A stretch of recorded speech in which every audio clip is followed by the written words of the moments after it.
அனைவருக்கும் அன்பான வணக்கங்கள். இது மகா பெரியவா சொன்னது யூடியூப் சேனல். 5/7/2024 ஆணி மாதத்தின் 21ஆம் நாள் வெள்ளிக்கிழமையில் வரும் அமாவாசை. இந்த நாள்ல மீனராசி அன்பர்களே, பசுவிற்கு இந்த ஒரு பொருளை நீங்க தானமாக வாங்கி கொடுத்தீங்க அப்படின்னா ஜாதக ரீதியா உங்களுக்கு இருக்கக்கூடிய சனிதோஷங்கள் கூட நிச்சயமாக அதன் வீரியத்தை குறைத்து கொள்ளும் அப்படின்னு சொல்லப்படுது.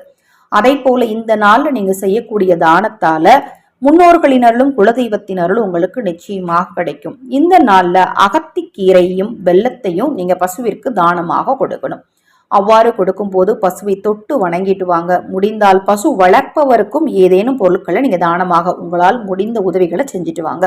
கண்டிப்பா உங்க வாழ்க்கையில முன்னேற்றம் உண்டாகும். ஹரஹர சங்கர ஜெய ஜெயசங்கர மகா பெரியவா திருவடிப்பாதம். சரணம் சரணம். நல்லதே நடக்கட்டும்.